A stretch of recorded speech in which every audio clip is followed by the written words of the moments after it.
KCN में आपका स्वागत है। मैं किंग हमीद। अस्सलाम वालेकुम रहमतुल्लाहि व बरकातुहू। बिस्मिल्लाहिर रहमानिर रहीम। कल 2 तारीख अप्रैल के 2 तारीख 2025 को जो पार्लियामेंट में वक्फ बोर्ड अमेंडमेंट बिल जो पास किया गया, उसके खिलाफ में आज हमारे साबिक़ मैसूर डिस्ट्रिक्ट वक्फ बोर्ड के चेयरमैन जनाब शब्बीर साहब और उनका मैं यहाँ पर इस्तकबाल करता हूँ। इसी तरह हमारे इंजीनियर सगीर साहब, हमारे अकरम साहब, मुमताज़ साहब सब यहाँ पर मौजूद हैं और मैं प्रेस वालों का भी तहे दिल से यहाँ पे इस्तकबाल करता हूँ।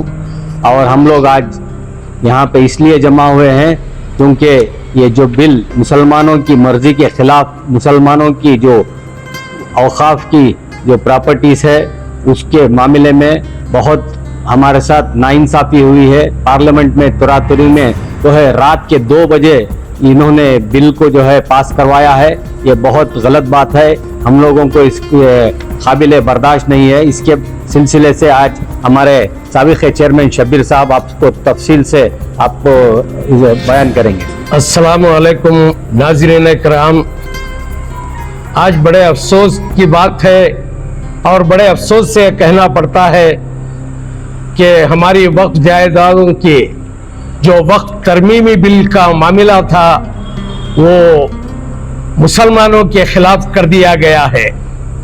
और मैं इसके साथ साथ बड़े दुख से यह कहना पड़ रहा है कि हमारे कर्नाटक स्टेट वक्फ मिनिस्टर जनाब अलहाज बीज़ेड ज़मीर अहमद खान साहब के मामले में जनाब अशरफ साहब और उबैदुल्ला शरीफ साहब ने जो बयान दिया है उसे हम कंडम करते ही और उनके खिलाफ बात करने के लिए आज यहां पर हम जमा हुए हैं। नाज़रीन इकराम, और जनाब अशरफ साहब, उबैदुल्ला शरीफ साहब, जबकि हिंदुस्तान में वक्फ तरमीमी बिल के मामले में इतना बड़ा मामला चल रहा है, तो आपने स्टेट वक्फ बोर्ड मिनिस्टर के, कर्नाटक स्टेट वक्फ मिनिस्टर के बारे में आपने जो बयानात दिए हैं वो काबिल मजम्मत हैं। जनाब अशरफ साहब, आपको मालूम होना चाहिए, उबैदुल्ला शरीफ साहब, कर्नाटक में वक्फ मिनिस्टर जनाब बीज़ेड ज़मीर अहमद खान ने अदालत कायम की थी वक्फ के ताल्लुक से। कोई आज तक वक्फ मिनिस्टर आज तक कोई ऐसा कारनामा अंजाम दिया नहीं।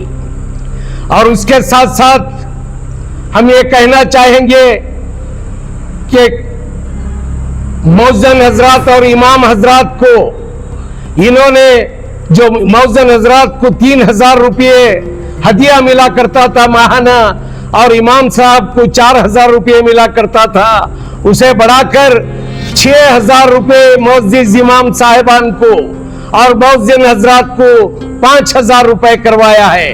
क्या ये इनका कारनामा नहीं है? और आपको मालूम होना चाहिए कि चामराजपेट का ईदगाह जो शहर बेंगलुरु में है, उसके सिलसिले में कितना बड़ा 3-4 महीने पहले मामला चला। इन्होंने अपने सरफ़े खास से दिल्ली पहुंचकर अदालत उज़्मा में मुकदमा दायर किया और हमारे माने हुए कपिल सिब्बल साहब को रखकर रातों रात मामले का हल करवाया। क्या ये इनका कारनामा नहीं है? आप तमाम एमएलए, मुस्लिम एमएलसी साहिबान जितने भी हैं, उनसे हमारी आजिज़ाना दरखास्त है कि एक ऐसा लीडर कर्नाटक के अंदर आगे बढ़कर अपने सरफ़े खास से मामलों का हल करने वाला लीडर, इनका आप तमाम को साथ देना चाहिए। और आज मैं ये बात भी कह दूं कि असेंबली में हमारे रिजवान अरशद साहब ने किस तरह से इत्नाल को लताड़ा था। हम तमाम को उन पर फख्र करना चाहिए, हम मुसलमानों को। और काउंसिल के अंदर जनाब नसीर अहमद साहब ने किस तरह से वक्फ तरमीमी बिल के मामले में बात की थी। उन्होंने ये 3 लीडरान ऐसे ही इनको अल्लाह ताला ने जबान दिया है। आप तमाम जितने भी एमएलए से मुस्लिम एमएलए, आप तमाम एक होकर आप अपने मुखालिफत को छोड़कर बाजू रखकर कौम के ताल्लुक से, कौम की फलाह बहबूदी के ताल्लुक से एक होकर राय मशवरा करके अगर काम करेंगे तो कर्नाटका स्टेट के तमाम मुसलमानों के मामलात आसान होंगे इंशाअल्लाह। और एक बात मैं ये बता दूं, जनाब उबैदुल्लाह शरीफ साहब, अशरफ साहब, आपकी कारगुजारी क्या है और आपका क्या कंट्रीब्यूशन है कौम के लिए। आप जब वीपी सिंह की सरकार में आप वीपी सिंह साहब के पास दुम हिलाते हुए फिरते थे, क्या हमें मालूम नहीं? आप शहर मैसूर में हमारे एक दोस्त जिनका नाम लेना नहीं चाहता मैं, उनसे आपने स्टेट का चेयरमैन बनाने के लिए कितनी रकम ऐंठी थी आपने। जब आपने उनका काम नहीं किया, उनके बच्चे आपके गांव पहुंचकर आपकी एम्बेसडर कार सीज करके मैसूर लाए थे। शर्म आनी चाहिए आपको। जनाब उबैदुल्लाह शरीफ साहब, आपकी क्या कंट्रीब्यूशन है कौम के ताल्लुक से? आप माइनॉरिटी के स्टेट के चेयरमैन बने, क्या काम किया आपने? क्या हमें मालूम नहीं? क्या कर्नाटक के मुसलमान जानते नहीं कि क्या आपके खिदमत थी? उसके बाद आप केएमडीसी के चेयरमैन बने, आपने क्या किया? गरीब ऑटो ड्राइवर मुसलमानों के पास एक एक ऑटो को 70 पर 5,000 रुपये के हिसाब से आपने मांगा और आपको लोक आयुक्ता ने रंगे हाथ पकड़ा आपको और आपको पार्टी से 6 साल के लिए निकाल दिया गया। क्या हम नहीं जानते जनाब उबैदुल्लाह शरीफ साहब? और उसके बावजूद जब रोशन बेग साहब वो के मिनिस्टर थे, दारुस्सलाम केपीसीसी ऑफिस के बिल्कुल बगल में है, दारुस्सलाम में आपकी ऑफिस थी पासवान की। आप वहां आपकी सियासत किया करते थे, लेकिन कितने सालों का किराया बाकी था, वक्त को आप कितना बाकी रखे थे? इसलिए आपको अदालत से रुजू होकर रोशन बेग साहब ने आपका सामान पूरा रास्ते में डाल दिया गया। क्या हम ये बात नहीं जानते? जनाब उबैदुल्लाह शरीफ साहब, हम आप तमाम से ये आज कहना चाहेंगे, रिजवान अरशद साहब से, नसीर अहमद साहब से, हारिस साहब से, नलपड़ हारिस साहब से, यूटी खादर साहब से और तनवीर सेठ साहब से, आप तमाम मुस्लिम एमएलए से एक होकर अगर काम करेंगे राय मशवरे के साथ, तो इंशाअल्लाह कर्नाटक के मुसलमानों के तमाम मामलात हल होंगे इंशाअल्लाह। हम तहे दिल से इन तमाम मुस्लिम एमएलए का, मिनिस्टर साहिबान का शुक्रिया अदा करते हैं कि इस बार जो बजट मिला है माइनॉरिटी को और वक्त के सिलसिले में, ये जो है काबिल तारीफ है। हम हमारे कर्नाटक के वजीर आला की भी हम तारीफ करते हैं, उनकी तायीद करते हैं कि उन्होंने मुसलमानों का, माइनॉरिटीज का ख्याल रखते हुए इतना बड़ा बजट पेश किया है।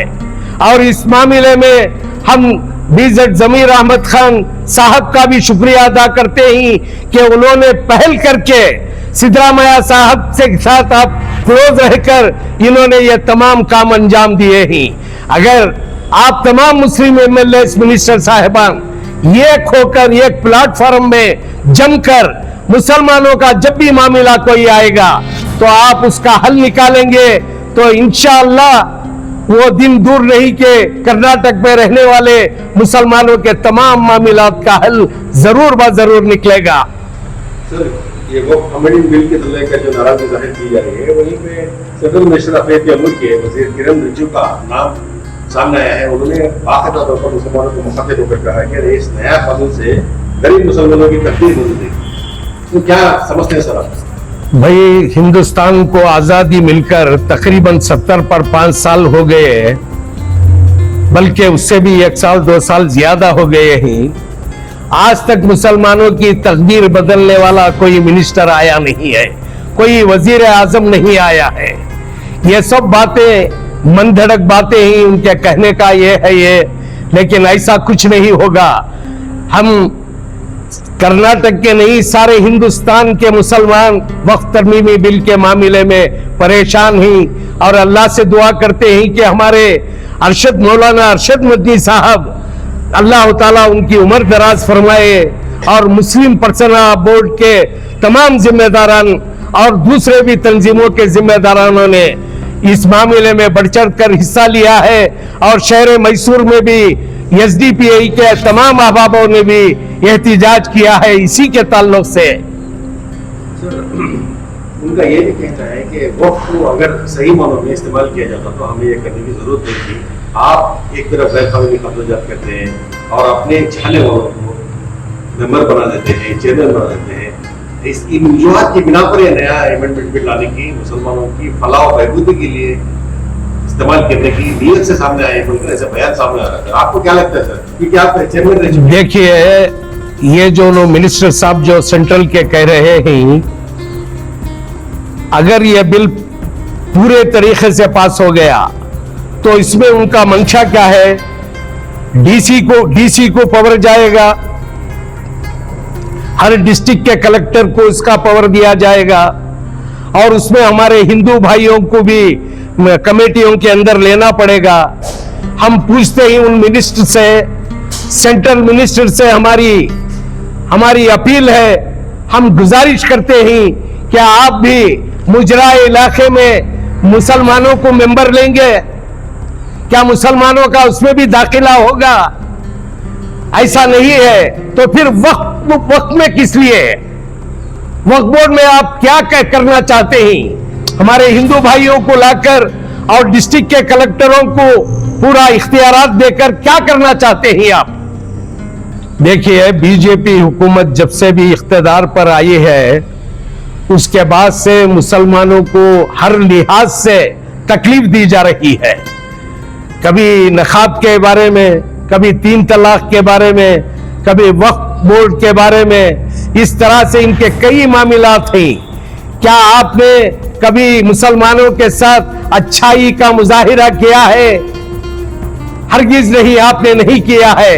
तो मुसलमान आप पर कैसे एतबार कर सकता है? उनका साथ देना चाहिए। जब ये मामला मुसलमानों के खिलाफ हो रहा है तो हमारी तंजीमें जो भी उठ खड़ी हैं उनका पूरे मुसलमान हिंदुस्तान में रहने वाले तमाम उनका साथ देना चाहिए। जी, बहुत इत्मीनान है और हम दोबारा उनसे आजिज़ाना दरखास्त करते हैं, आप जब तक रहेंगे, आपकी मियाद जब तक पूरी नहीं होती उसके अंदर ही अंदर आप मुआवजे को, वो जो हदिया दिया जा रहा है उसे बढ़ाकर और भी बढ़ाकर आप जाइए, क्योंकि खरियों में मुसलमानों की जिंदगी गुजर बसर करना ही दुश्वार रहता है। ऐसे मामले में वहां की मसाजिदों का निजाम कैसे चलाएंगे वो?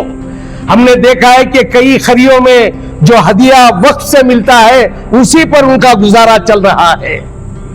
इसलिए हम आपसे आजिज़ाना दरखास्त करते हैं, जनाब बीज़ड ज़मीर अहमद खान साहब, आप ये जो हदिया बढ़ाया है आप अगले साल इंशाअल्लाह आपके बजट में और भी इसे थोड़ा और बढ़ा कर दे तो इंशाअल्लाह नवाजिश होगी कि वक्फ के जितने भी मिनिस्टर बने और जितने भी चेयरमैन बने, उन्होंने जिस तरह से काम किया है वो अल्लाह ही बेहतर जानने वाला है। इतनी बड़ी वक्फ की जायदाद हमारी, जिससे आने वाली आमदनी से हर गरीब बच्चा जो पढ़ने वाला तालीम, आला तालीम हासिल करना चाहता है, उसके लिए रास्ता हमवार कर सकते हैं। और जितनी भी हमारी गरीब मुसलमान बच्चियां बिन बिहाई बैठी हैं उनके निकाहों का इंतजाम किया जा सकता है। लेकिन अफसोस की बात यह है कि हमारे लीडरों ने उस पर अमल ही नहीं किया। आखिर आप कब तक आवाज उठाते रहेंगे? इंशाअल्लाह जब तक दम में दम रहेगा तब तक भी हमारी आवाज उठती रहेगी।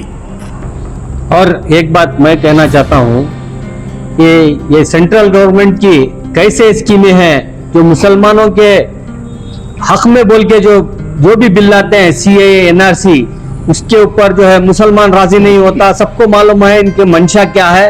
इनकी नीयत क्या है। इसी तरह हमारे जो किसान भाई हैं उनके लिए बिल लाए, उनको तकलीफ दी। जिनके हक की बात आप कर रहे हैं वही आपके हक को नहीं मान रहे हैं, आप पे भरोसा नहीं कर रहे हैं। ये कैसे हक आप दिला रहे हैं, हमारी समझ के बाहर है। सीएए एनआरसी का हुआ वो वापस लेना पड़ा, फिर किसानों की बिल का वापस लेना पड़ा। आप हलाल हिजाब हर तरीके से हमारा जो है हकों को मार रहे हैं। हम आपके ऊपर कैसे भरोसा करें मुसलमान कि आप हक की बात कर रहे हैं। आप क्यों हमारे मस्जिदों में मदारिसों में हमारे हिंदू भाइयों को क्यों लाना चाहते हैं। तो आपकी मंशा यहीं पर जाहिर होती है कि आपकी नीयत में खोट है, इसलिए हम लोग आप पर भरोसा बिल्कुल नहीं कर सकते। आपका मुजाहरा जो है यहाँ यूपी में आपने करके दिखाया, कई स्टेटों में जहां पे 5 मिनट की नमाज आपको बर्दाश्त नहीं हो रही है, जहां पे कुछ ना कोई पोल्यूशन हो रहा है, ना किसी को तकलीफ दी जा रही, ना गंदगी फैलाई जा रही है। आपको इबादत करने में भी तकलीफ देने की जरूरत पड़ रही है। आप दुनिया भर के सबसे ज्यादा बीफ एक्सपोर्टर बन गए हैं, बाहर की पूरी दुनिया को आप बीफ खिलाने के लिए तैयार हैं, लेकिन यहां पर कोई खाएगा तो आपको तकलीफ होती है। तो आपकी नीयत पर सवाल उठाया जाएगा और आपकी जो अमेंडमेंट बिल वक्त के खिलाफ में लाए हैं वो मुसलमान बिल्कुल आपके ऊपर भरोसा करने के लिए तैयार नहीं है। हम इंशाअल्लाह इसके खिलाफ में आवाज उठाते रहेंगे, इंशाअल्लाह इसको वापस लेने तक हम एहतजाज करेंगे इंशाअल्लाह।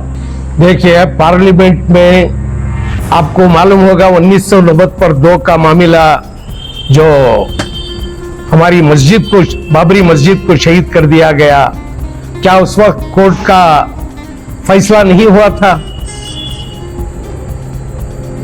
कहां माने ये लोग, बीजेपी वाले कहां माने? मस्जिद को मुसम्मार करके आज मंदिर में तब्दील कर दिया गया, तो कहां है इंसाफ? पार्लियामेंट का मामला सबको मानना पड़ेगा, ये बात बिल्कुल दुरुस्त है, लेकिन खिलाफ होगा तो कहां से मानेंगे? यह एहतजाज होगा, उसके खिलाफ करेंगे। इंशाअल्लाह हिंदुस्तान के तमाम मुसलमानों को उठ खड़ा होना चाहिए। अगर थोड़ी भी गैरत बाकी है मुसलमानों में, थोड़ा भी ईमान का, इस्लाम का जज्बा बाकी है, तो उठ खड़ा होना चाहिए। मौलाना अरशद मद्दी साहब का साथ देना चाहिए, मुस्लिम पर्सनल लॉ बोर्ड के जिम्मेदारों का साथ देना चाहिए। अगर नहीं है, आप में थोड़ी भी गैरत नहीं है, हमारे तमाम मुस्लिम एमएलएस और अमायदीन, मुअज़्ज़िज़ उलमा इकराम, अकाबिरीन उलमा इकराम जो शहर बेंगलुरु में मौजूद हैं, इन तमाम से हमारी आजिज़ाना दरख्वास्त है कि कर्नाटका स्टेट वक्फ बोर्ड चेयरमैन का जो मसला खड़ा हुआ है, इसे आप तमाम मिल बैठकर, ज़मीर अहमद खान साहब को भी साथ लेकर, तमाम मुस्लिम एमएलएस मिल बैठकर उलमा इकराम की हाजिरी में इस मामले का हल निकाल दे, ताकि कर्नाटक के तमाम मुसलमानों को और वक्फ की जायदादों को, मसाजिदों, मदरसों का मामला है, मज़ारों का मामला है, ये खबरस्तानों की हसारबंदी का मामला है, ये तमाम हल हो सके। इसलिए हम आप तमाम से आजिज़ाना दरख्वास्त करते ही आप तमाम एक होकर एक मीटिंग बुला लेकर बैठकर इसका तस्वीर कर दे और दोनों को मिलाकर इस मामले का हल निकाल दे। इंशाअल्लाह कर्नाटक में तमाम मसले हल होंगे वक्त के।